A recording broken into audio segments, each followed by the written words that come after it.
Jadi Betul. bukan hanya belasan bahasa daerah, Iya, tapi mungkin puluhan, bahkan ratusan, Pak. bahkan ratusan. Kalau masih usia muda, masih bisa. Iya.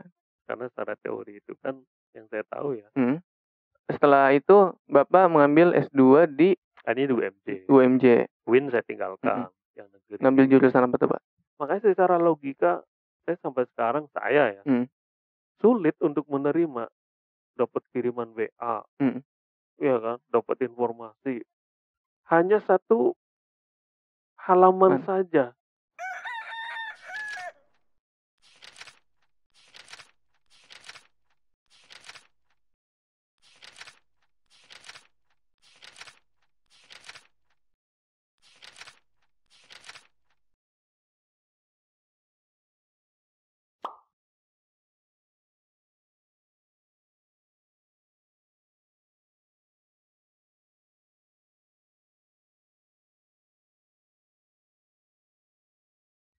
Nah itu Makanya, yang jadi. makanya banyak yang sempat nanya tuh, kok ada sih pemain Afrika yang jadi pemain bola di Prancis? Itu banyak tuh Pak yang nanya-nanya gitu. Karena memang pada dasarnya mereka juga sudah bahkan bahasa sehari-hari jatuhnya ya Pak ya, bahasa Prancis. Akrab. Karena kan mungkin secara historis juga kita bisa memaklumi bahwa setelah mereka apa istilahnya berdiri ya dari kerajaan-kerajaan kecil itu saat revolusi Prancis 1700 sekian, revolusi Inggris 1800 sekian, Eropa kan rata-rata banyak menjelajahi wilayah Asia dan Afrika. Iya betul. Yang akhirnya mereka itu mencari wilayah-wilayah yang dapat dijadikan apa ya semacam ladang lah ya, atau sumber alam yang bisa diangkut ke negerinya sebagai bahan baku pabrik-pabrik yang mereka miliki. Iya. Ya, dan itu ada di Afrika dan Asia. Tuh. Dan mereka akhirnya ya apa yang kita kenal kemudian dengan era kolonialisasi kan, penjajahan. Mereka tuh akhirnya betah, bahasa lainnya betah lah, apa istilahnya sekian puluh tahun lamanya di sana ya. Dan mau nggak mau mereka mengajarkan bahasa mereka sendiri. Kenapa itu terjadi? Karena memang kalau mereka mengikuti bahasa yang berlaku di wilayah Afrika atau Asia, lebih rumit lagi. Ini dalam konteks kajian akademik ya. Iya. Kenapa? Karena bahasa daerah di sana benar, seperti Indonesia. Iya benar. Bermacam-macam, beragam bahasa juga. Karena bahasa Sunda pun juga sendiri ada bahasa Sunda Banten, Jawa Barat, Jawa Barat juga beda sendiri. Ada yang bahasa Sunda Sukabumi itu kayak gimana gitu. Yang sebelah sana itu bagaimana, benar. Jadi bukan hanya belasan bahasa daerah. Iya. Tapi mungkin puluhan, bahkan ratusan, Pak. Bahkan ratusan. Setiap suku aja saya pernah baca bukunya siapa saya lupa. Di beberapa suku di Afrika aja, satu suku aja tuh punya bahasanya sendiri. Beda dengan misalnya suku yang seberang aja, beda lagi. Setiap desa beda lagi gitu. Nah, memang kalau di Indonesia ya itu agak unik ya. Bahasa Belanda kurang populer. Walaupun sebenarnya kalau kita nanya ke orang tua kita ya yang sekarang sudah usia lanjut, bagi mereka juga sebenarnya populer, cukup populer lah. Apalagi mereka yang dulu pernah kerja di instansi pemerintahan Belanda ataupun pernah mengenyam pendidikan secara formal ya. Baik itu di HIS atau MULO atau tingkatan sekolah yang dulu diadakan Belanda, bahasa mereka lancar, bahasa Belanda. Walaupun mungkin separuh-separuh. Iya benar. Karena kebanyakan kan kita yang diberikan akses untuk pendidikan itu adalah warga apa ya sebutannya Bumi Putra. Orang-orang Bumi Putra. Yang mereka kerja di instansi POC Belanda yang diberikan kesempatan boleh belajar. Kan? Iya betul. Beda dengan yang di Asia, di Afrika ya. Di Afrika sana itu tidak terlalu mempedulikan itu bahwa bahasa Prancis, bahasa Inggris itu diberlakukan Semuanya jadinya, ke semuanya. semua orang. Ya contoh misalnya kita pergi ke Malaysia atau ke India lah, Iya. ya atau ke Pakistan atau ke Filipina sekalipun. Bahasa Inggris itu lebih apa ya? Populer. Lebih populer. Iya. Ya. Dan kita bisa melihatnya itu di dunia pendidikan, dunia kampus. Begitu mereka sekolah di SD tingkatan menengah ya, SLT Penanaman SLTA apalagi perguruan tinggi, bahasa Inggris mereka itu cukup bagus. Ya bahkan dikatakan sangat bagus lah. Karena memang mereka diterapkan dan diberlakukan. Bahasa komunikasinya juga lancar, bahasa buku pendidikan juga sejalan gitu jadinya. Memang itu ya salah satu, kalau kita mau jujur ya kelemahan kita juga, kekurangan kita, minus kita itu, kenapa dulu kita dijajah Belanda malah tidak akrab dengan bahasa Belanda kan? Ya mungkin itu ada sejarah tersendiri lah ya. Sebaliknya kalau di negara-negara Commonwealth itu bekas jajahan Inggris, mereka kemampuan bahasa Inggrisnya bagus. Betul. Ataupun Prancis kayak di Afrika, ya seperti yang tadi kita bahas. Iya. Mereka sangat lancar.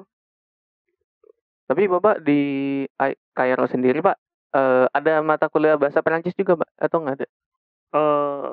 Kalau secara khusus di kampus enggak, tapi kita biasanya ngambil di pusat kebudayaan. Oh, berarti di sana juga ada pusat kebudayaan juga ya Pak ya? Ada pusat kebudayaan. Saya sempat ikut sampai level Treizième. Oh, berarti sama mirip-mirip ini bahasa Jepang juga kayak Nokeng gitu kan? Biasanya ada tingkatan-tingkatannya gitu. Première, ya, Deuxième, Treizième. Kalau Première itu masa persiapan. Itu masa persiapan. Itu berarti untuk masuk ke level 1. Oke. Oh, berarti sebelum masuk ke level 1 ada masa persiapan dulu ya? Itu yang disebut Première. Oke. Baru kemudian level 1 ya. Kemudian level 3, level 2, level 3 dan seterusnya. Sampai level berapa, Pak? Seingat saya itu ada sampai level 8 ya kalau nggak salah. Banyak juga. Ya kalau untuk Inggris itu sampai tingkatan apa ya? Setelah intermediate apa? Yang tingkatan. Iya Pak, saya baru intermediate Pak, soalnya Pak. Advance. Iya, Advance. Advance itu ya level 8 gitu. Kalau di Prancis ya. Iya. Kalau yang mungkin level intermediate ya level 4 saja, level 5 itu sudah lancar bagus. Tapi jangan salah ya, bahasa Prancis itu termasuk yang paling rumit di dunia. Iya. Setelah bahasa Arab. Betul. Bener, karena saya aja dulu hampir nggak lulus Pak mata kuliah bahasa Prancis. Iya. Itu beda penulisan, beda pengucapan, beda arti. Benar. Yang namanya ungkapan untuk laki-laki dan perempuan, mereka laki-laki, mereka perempuan, itu beda penggunaannya. Dan ada tambahan-tambahan. Iya benar. Kalau di kita kan kalau dia laki-laki itu paling apa sih manggilnya? Ya hanya beda pengucapan. Beda pengucapan aja. Beda ucapan saja. Beda nama lah itu. Beda apa ya? Beda konteks juga kali ya. Beda konteks pembicaraan. Iya. Beda. Tapi penggunaannya Anda, saya, kami itu sama kan Pak? Iya, sama. Tapi pengucapannya kan yang beda dan tulisannya beda. Iya benar. Misalnya kalau di Indonesia dia laki-laki ya udah dia laki-laki, dia perempuan. Tapi kalau Prancis kan ile.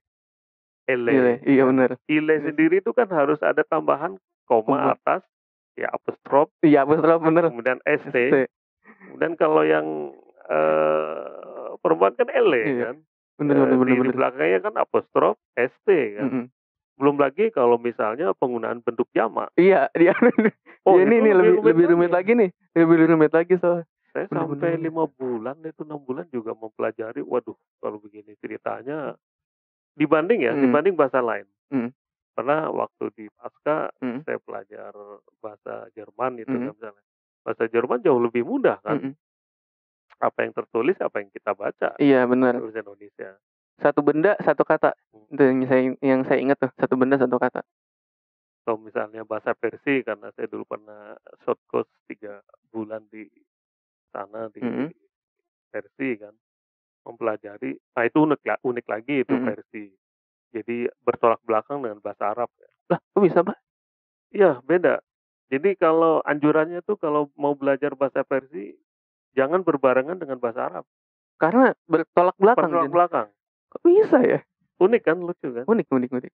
Jadi kalau misalnya kita ingin mengucapkan bahwasanya yang dimaksud ini adalah A Mhm. di bahasa Arab, Mhm. di bahasa Persia B. Itu jadi pemahamannya bertolak belakang. Bisa. Lucu kan, unik kan? Tapi penyebutannya sama, Pak? Beda, Beda. beda, beda. Bahasa Persia, apa ya, beda, bukan Mhm. bukan seperti bahasa Arab. Mhm. Walaupun tulisannya itu tulisan, apa, huruf hijaiyah ya, Iya. huruf hijaiyah, tapi mereka memiliki tata bahasa tersendiri ya, Oke oke. gitu. Wah, bener. Tertarik sih saya sih mau belajar bahasa lain lagi selain apa ya? Nih kemarin banyak yang nanya nih, ini kan buku-buku bahasa Jepang nih Pak ya. Pas lagi syuting saya baca gitu. Terus tanya, "Emang ngerti?" "Ngerti," gitu.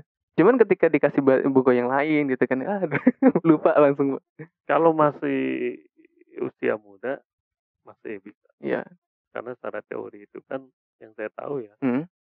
kalau udah umur 40-an ya, atau 50-an Mhm. itu, apa ya, setiap, manusia itu biasanya sudah sulit Mhm. untuk menerima info-info baru, Iya.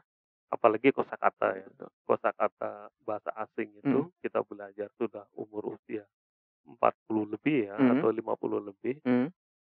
dianjurkan kalau bisa nggak usah, karena memorinya itu sudah Iya, udah betul udah beda. betul. Ya mungkin bahasa lainnya udah lemot Mmm. lah. Aduh. Walaupun ada sebagian kalangan itu, jangankan belajar bahasa asing, Mhm. menghafal hadis ataupun menghafal Al-Quran pun di usia lanjut Mhm. bisa, Iya ya kan. iya. Tapi kan jarang. Mhm. Coba Anda ketemu sama orang tua Anda, Mhm. belajar bahasa asing atau Mhm. menghafal, eee, hadis Mhm. ataupun Mhm. Al-Quran kan, baru hari itu hafal. Coba aja pergi kemana, Udah lupa. udah lupa. Tapi Bener beda bener. kan kalau umur-umur usia Anda ini yang Mhm. masih muda kan, jangankan diucapkan, dengar saja langsung kerekam, Iya, itu. bener bener. Tapi sekarang Bapak masih bahasa Arabnya masih inget-inget apa masih lancar nggak, Pak? Iya kalau bahasa Arab sih masih bagus ya, Iya. dalam arti masih bagus itu karena saya masih terbiasa untuk Mhm. juga mencari referensi, Mmm. kan kalau lagi nulis jurnal Berarti atau menerjemahkan masih bisa ya? masih Oh, masih masih bisa, masih masih lancar. masih lancar. Kalau untuk bahasa Arab ya, Iya. karena ya cukup lama lah di Mhm. sana gitu, Iya, total 8 tahun di sana. 7 tahun 7 lah, hampir tahun, 8 7 tahun. tahunan. Bener. Oke. Sen udah berapa? 20 menit, oke. Tapi sebenarnya pertanyaan sih masih banyak, Pak, yang ditanyakan. Itu yang Mhm. mungkin, Iya. tesis sama disertasi. Oh iya benar, tesis dan disertasi Bapak, bedanya karena kan kata Bapak kan, linear ya Mhm. kayaknya. Jadi Bapak pas tesis dan karena tadi kita sempat ngobrol di ruang dekan katanya Bapak S1-nya nggak ada ini, Skripsi, nggak ada skripsi, nah gitu. non skripsi. Berarti pas S2-nya, S2-nya baru ada skripsi. ada tesis ya Nah, gitu? jadi unik ini ceritanya, Mhm. begitu selesai S1 saya pulang dan, Mhm.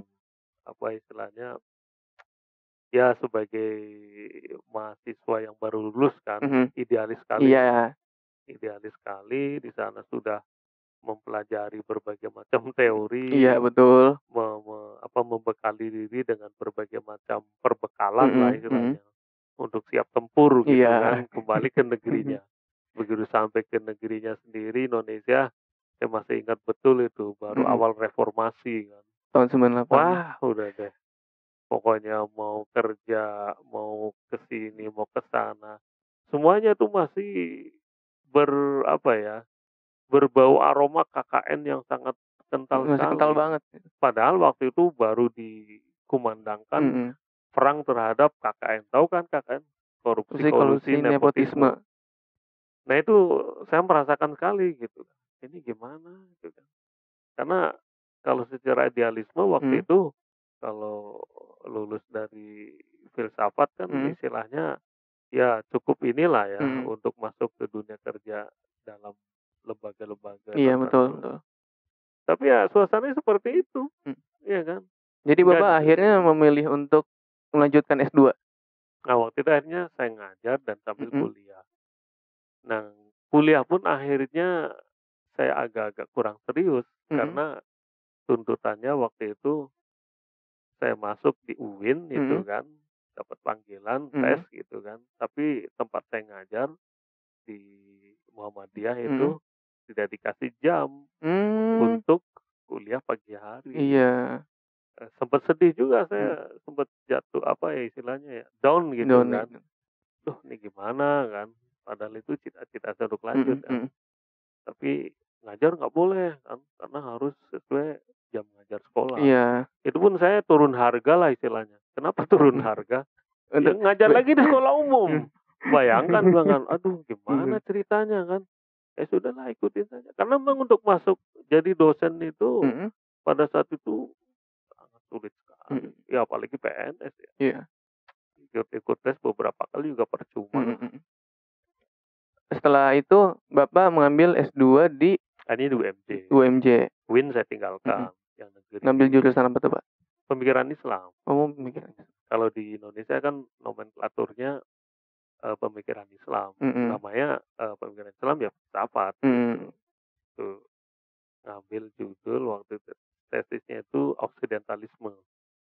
Apa tuh Pak? Oksidentalisme itu lawan dari orientalisme. Oh, oke. Ya kalau buat kalangan filsafat itu sih sesuatu yang biasa ya. Tapi kalau untuk kalangan umum ya mungkin agak-agak asing ya istilahnya. Nah itu saya ngambil pemikiran dari seorang tokoh pembaharu dari Mesir ya, Hasan Hanafi. Itu terkenal. Jadi oksidentalisme.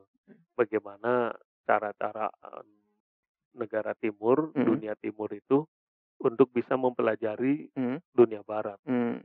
Nah, kalau selama ini kan dunia barat yang mempelajari timur. Nah, artinya apa? Eropa, Amerika, dan lainnya, itu kenapa mereka sanggup untuk menaklukkan wilayah-wilayah Asia Afrika, sampai akhirnya mereka menjajah, ya, mengangkut sumber alam dari Asia Afrika, karena berkat mereka menggunakan teori mempelajari orientalisme itu.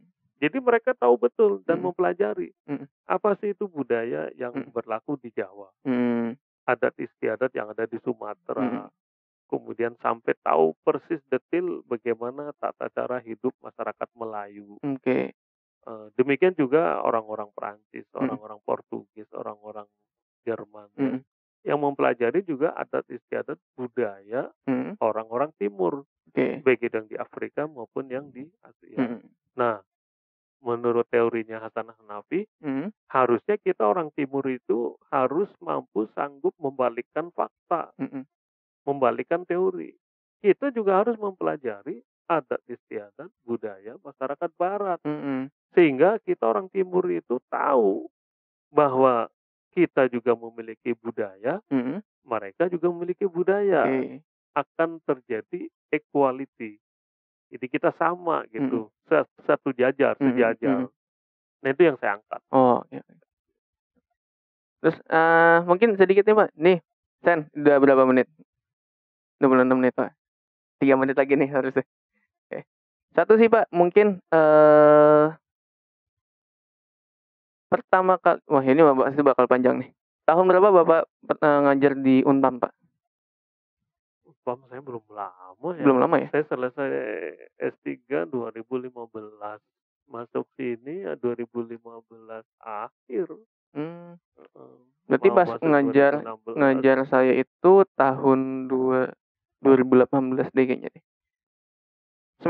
Kita semester 2 2018 ya? Ya benar, 2018. Berarti belum lama ya, Pak ya? Belum lama ya? Karena saya lama ngajar di UMJ, ngajar di UI, Bina Madani, UHAMKA, kemudian di SMA Muhammadiyah. Ya, ketemu teman saya itu, Pak. Iya benar. Oke, menarik nih. Oke, nggak bisa ini, agak nggak bisa bebas. Takutnya ada salah-salah kata. Tapi sedikit nih Pak, apa ya? Quotes untuk teman-teman di Unpam Pak, mungkin Pak. Biar mereka semangat belajar, semangat juga nyelesain skripsinya. Ya Sen ya? Ya, skripsinya selesai ya Sen ya? Iya. Mungkin sedikit tuh Pak. Iya, mungkin yang bisa ingin saya sampaikan sih dalam kesempatan ini ada dua hal ya. Yang pertama itu secara tuntutan harus selesai. Iya.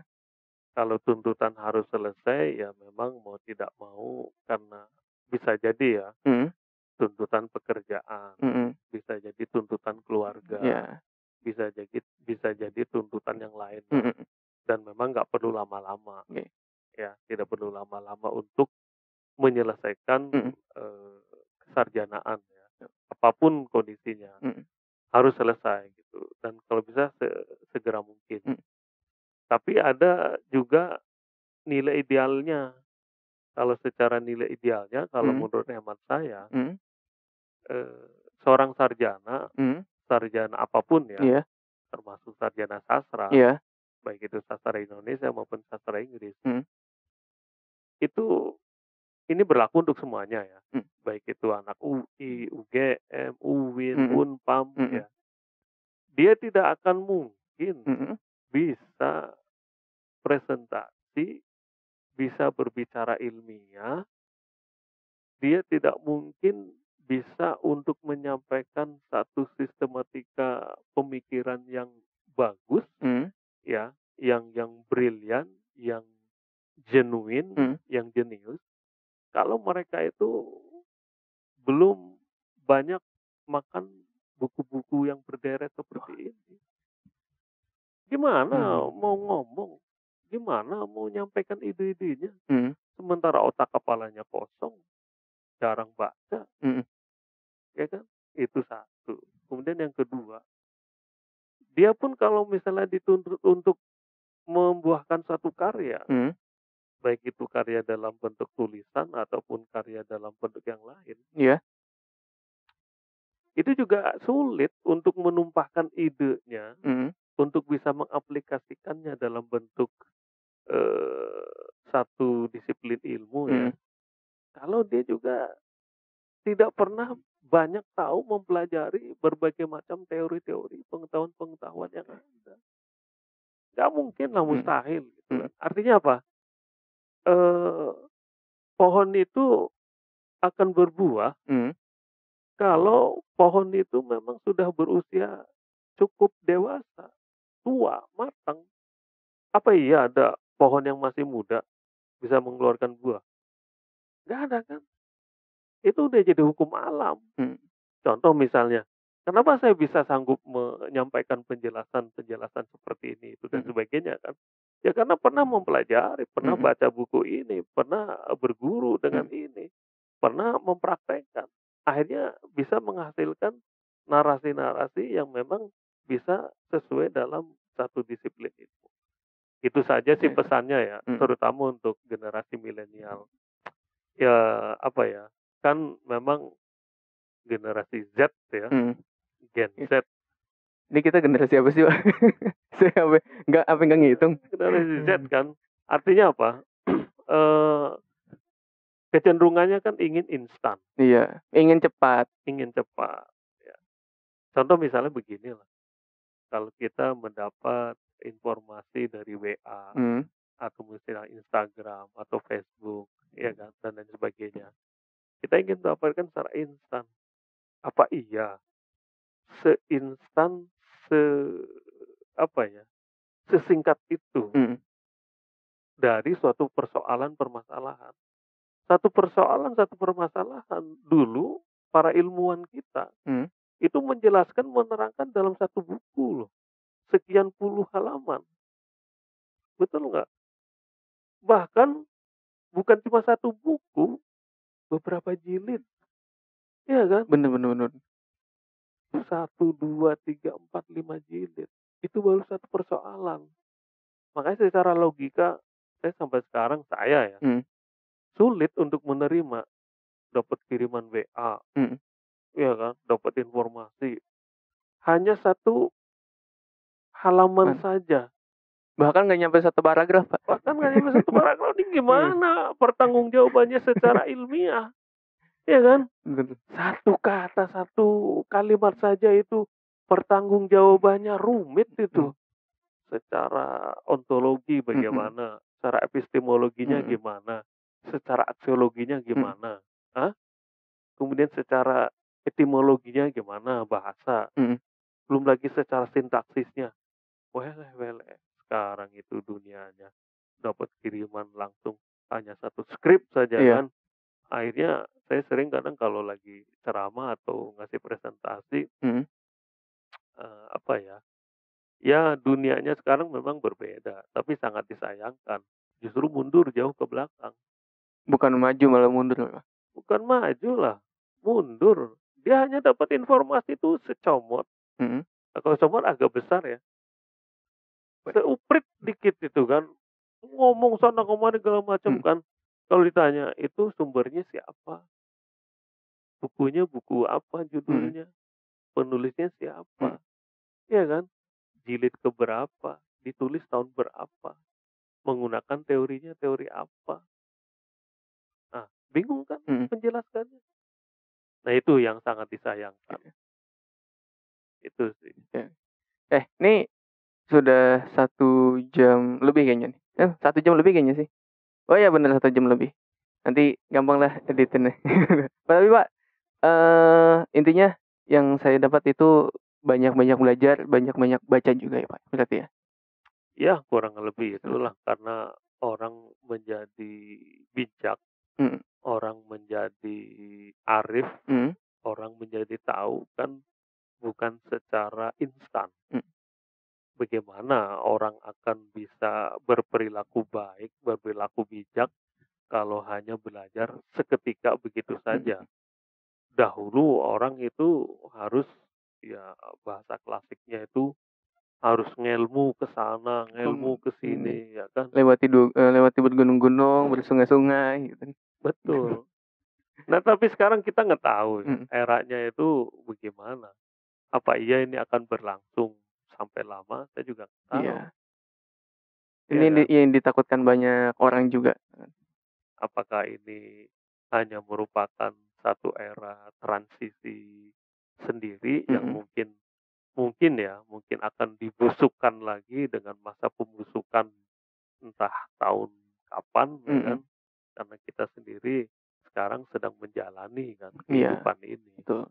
Jadi era zaman yang kita lalui berjalan itu ya dengan berbagai macam corak warna yang mungkin buat kita sendiri masih membingungkan. Ini mau dibawa kemana kan zaman ini. Ya, itu sih, dan memang pesannya kalau buat masyarakat Indonesia itu kurang lebih mungkin 70% ya. Penduduk kita itu kan usia muda. Secara statistik usia produktif betul. Iya kan. Booming demografi itu sangat mengerikan loh. Ya, satu sisi kita memang berlimpah dengan sumber daya manusia itu yang terdiri dari anak-anak muda. Tetapi kalau anak-anak muda ini tidak memiliki daya juang, kemudian skill individu yang mumpuni, kan bisa menjadi sumber bencana. Karena mereka itu akan menjadi pengangguran, mereka itu akan jadi sumber ketimpangan sosial, mereka juga akan bisa jadi sumber narkoba, bisa juga akan menjadi sumber masalah yang lainnya, sumber masalah sosial yang lainnya. Walaupun sebenarnya bisa saja ini bisa manage sedemikian rupa sehingga menjadi kekuatan ekonomi yang sangat luar biasa. Iya. Menjadi kekuatan daya sosial yang sangat luar biasa. Tetapi kan pilihan-pilihan itu tergantung dari kita semua. Aspek politik, ekonomi, budaya, negara. Jadi Indonesia betul bakal bisa maju pesat menjadi negara adidaya di masa depan. Tapi juga Indonesia memungkinkan sekali untuk menjadi sumber bencana sosial Di masa dunia depan. di masa depan. Betul nggak? Jangan kita melihat manisnya saja. Kalau lulusan sarjananya juga akhirnya, maaf ya, nganggur juga. Atau misalnya justru dari pucuk pengambil kebijakan hanya mementingkan kelompoknya saja, partainya saja. Sehingga apa? Masyarakat di bawah terbengkalai kan. Iya. Nggak terurus. Ya itulah kekhawatiran kita. Oke. Nih, saya juga langsung termenung Pak. Iya juga, ternyata ini yang ditakutkan oleh orang tua sekarang ketika anaknya di luar sana, tapi ternyata tidak bisa memanage dirinya sendiri. Itu yang ditakutkan. Oke. Wah, langsung banyak hal. Oke, Pak, terima kasih sekali Pak sudah mau berbincang dengan kami di podcast Anak Bimbingan ini. Dan terima kasih semua juga teman-teman yang sudah mendengarkan kami. Tapi sayangnya buat teman-teman yang mengikuti kami di Spotify, link Spotify-nya sudah mati karena dihack nggak tahu sama siapapun. Iya, udah diambil orang Pak, tapi sedang diusahakan untuk dikembalikan lagi. Ya Pak, terima kasih Pak sudah ngikutin podcast hari ini. Sudah mau berbincang dengan kami. Semoga nanti ke depannya juga ada waktu untuk ngobrol lagi Pak, kayak gini. Karena saya tahu nih pasti masih banyak nih yang ingin saya juga mau tahu dan saya ingin misalnya juga mau saya dalami lah. Itu juga belum ngomongin masalah falsafah bahasa. Belum mungkin nanti kan di episode berikutnya. Tapi terima kasih Pak hari ini sudah ngikutin. Nah, teman-teman semua jangan lupa untuk subscribe link channel Mas Victor. Kami podcast itu hari Sabtu dan ada Rabu cerpen untuk konfirm juga di hari Rabu. Mungkin kita juga akan menambah program-program lainnya. Dan terima kasih semuanya sudah mengikuti podcast Anak Bimbingan. Revisi dulu, bersenang-senang kemudian. Terima kasih semuanya. Assalamualaikum warahmatullahi wabarakatuh.